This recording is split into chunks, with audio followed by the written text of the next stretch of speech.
Question number 27 को solve करेंगे। कह रहे हैं क्वेश्चन नंबर 27 में the sum of first 7 terms of an AP is 182 if its fourth and the 7th terms are in the ratio 1:5 find the AP. है ना, क्या कह रहे हैं? Sum of first 7 terms of an AP आपको given है। Sum of first 7 term मतलब S 7 given है क्वेश्चन में कि ये 182 के बराबर है, और if its fourth and 17th term का रेशियो है ना, मतलब A4 रेशियो A17 क्वेश्चन में गिवन है कि वो 1:5 है। ठीक है, क्लियर है, बात समझ में आ गई। आपसे क्या कह रहे हैं? AP फाइंड आउट करो, है ना। AP जो सीरीज है वो फाइंड आउट करनी है।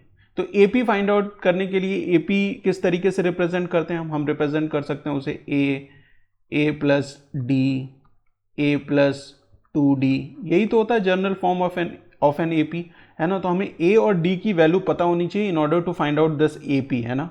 तो क्वेश्चन में जो गिवन है उसकी हेल्प से हम A और D की वैल्यू फाइंड आउट करने की कोशिश करेंगे।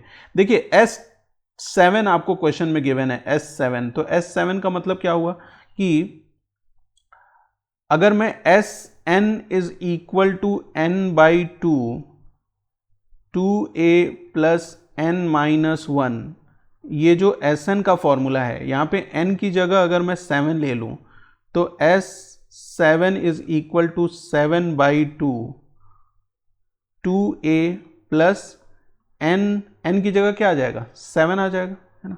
7 - 1 d, ये क्या गिवन है क्वेश्चन में कि ये 182 के बराबर है।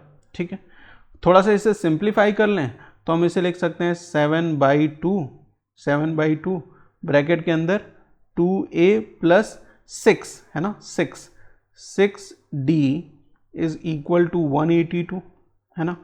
2 अंदर अगर मल्टीप्लाई कर दूं, डिवाइड कर दूं मैं इस 2 को, ये 2 बाहर है ना, डिवीजन में अंदर आ जाएगा, तो यहाँ भी 2 से डिवाइड हो जाएगा, यहाँ भी 2 से डिवाइड हो जाएगा, और इस 7 को हम कोशिश करेंगे यहाँ ले जाने के लिए। तो यहाँ पे देखिए क्या हो जाएगा,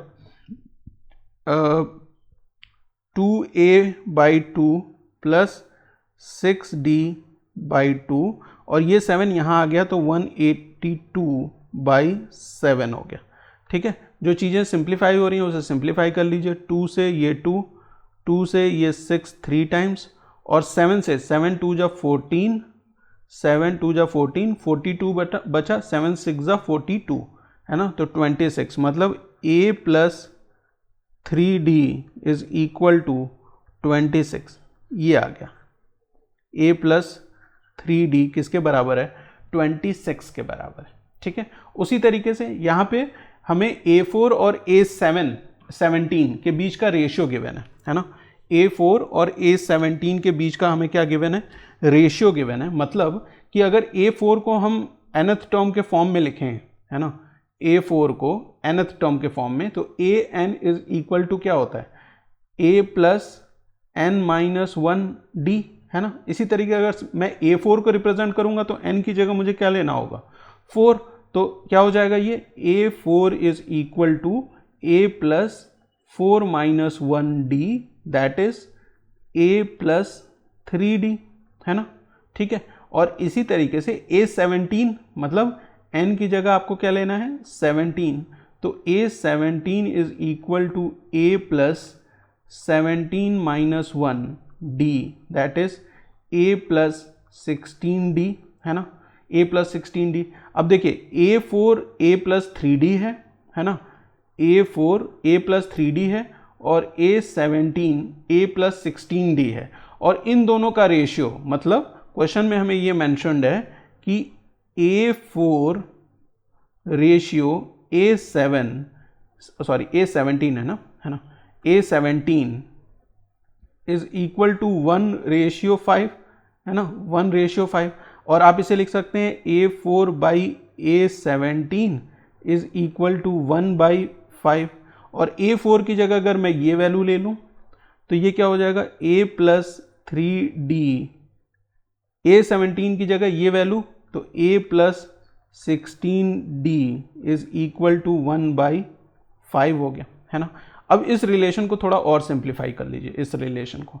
तो यहाँ पे क्या हो जाएगा? इसको क्रॉस मल्टीप्लाई कर देंगे, है ना, क्रॉस मल्टीप्लाई, तो यहाँ पे 5a plus 3d that is equal to 1 into a plus 16d, है ना, 1 इंटू 16d।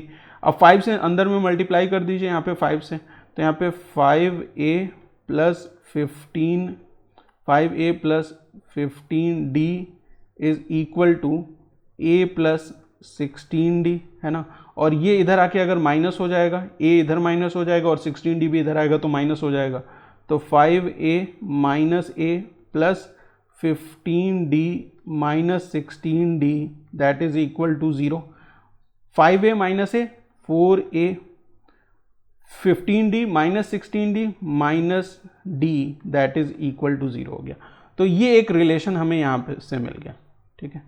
यहाँ से भी हमें एक रिलेशन मिल गया कि 4a minus d is equal to 0, और एक रिलेशन ये है ना, ये एक रिलेशन है, एक इक्वेशन है, और ये हमारी दूसरी इक्वेशन है। दोनों को हम किससे सॉल्व कर सकते हैं? दोनों इक्वेशन को सॉल्व करना है for the value of a and d, तो हम इसे एलिमिनेशन मेथड से सॉल्व कर सकते हैं। तो इक्वेशन 1 को जो है a plus 3d is equal to, देखिए क्या है, a plus 3d is equal to 26, है ना, इज इक्वल टू 26, ये हमारी इक्वेशन 1 है। और दूसरी इक्वेशन देखिए क्या है, वो है 4a minus d is equal to 0, 4a minus d is equal to 0, ठीक है। तो यहाँ पे ये 3d है, ये क्या है, माइनस डी है। इस इक्वेशन 2 को मैं मल्टीप्लाई कर देता हूँ 3 से, है ना, और फिर इन दोनों इक्वेशन को ऐड कर दूंगा।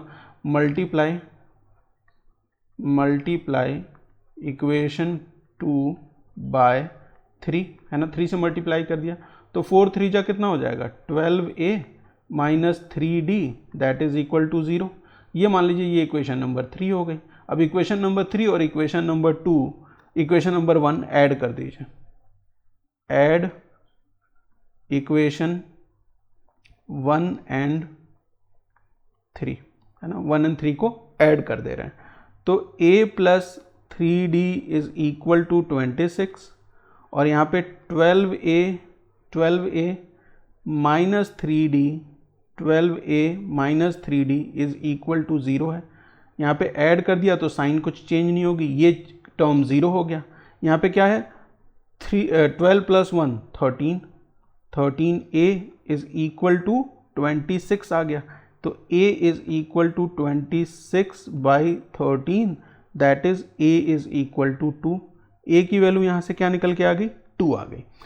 a की वैल्यू आप पुट कर दीजिए इक्वेशन नंबर 1 में, put value of a in equation 1, है ना। इक्वेशन 1 में हम वैल्यू a की वैल्यू पुट कर रहे हैं, है ना। तो a क्या है, 2 है, मतलब 2 यहाँ पे a की जगह 2 आ जाएगा, plus 3d is equal to 26, ये 2 इधर जाएगा तो माइनस हो जाएगा, तो 3d is equal to 26 minus 2, d is equal to 26 minus 2 is 24, ये 3 इधर आएगा तो डिवाइड हो जाएगा, that is d is equal to 3 8 जा 24, है ना। तो d की वैल्यू क्या आ गई, 8 आ गई। आपके पास a की वैल्यू 2 है, d की वैल्यू 8 है, तो आप यहाँ पे जो ये AP है वो लिख सकते हैं। यहाँ पे a की वैल्यू क्या है, 2 है, और d की वैल्यू क्या है, अभी हमने फाइंड आउट की, वो 8 है ना, d की वैल्यू 8 है ना, क्लियर है। तो यहाँ पे आप लिख सकते हैं कि जो पहला टर्म होगा वो तो हो जाएगा 2, दूसरा 2 प्लस 8, है ना, 2 प्लस 8 मतलब पहले टर्म में 8 ऐड कर दीजिए तो वो हो जाएगा 10, फिर थर्ड टर्म में भी आप क्या ऐड कर देंगे, 8 ऐड कर देंगे तो वो हो जाएगा 18, फिर 8 ऐड कर देंगे वो हो जाएगा 26 एंड सो ऑन, है ना। ये हो गई आपकी AP, 2 10 18 26, 2 10 18 26, ये क्या है, AP है। क्लियर है, कहीं पे कोई कंफ्यूजन है ना। A और D फाइंड आउट कर लिया, ये हमारा जो है जनरल फॉर्म होता है AP का, A plus D, A plus 2D, इसका मतलब पहले टर्म में D ऐड कर दीजिए, फिर दूसरे टर्म में D ऐड कर दीजिए, तीसरे टर्म में D ऐड कर दीजिए। तो पहले टर्म में D ऐड किया तो 10 मिला, फिर 10 में डी ऐड किया तो 18, 18 में डी ऐड किया तो 26, ये हमारी एपीआई आ गई। उम्मीद करता हूँ क्वेश्चन नंबर 27 आपको क्लियर होगा। मिलते हैं नेक्स्ट क्लास में। Thank you for watching.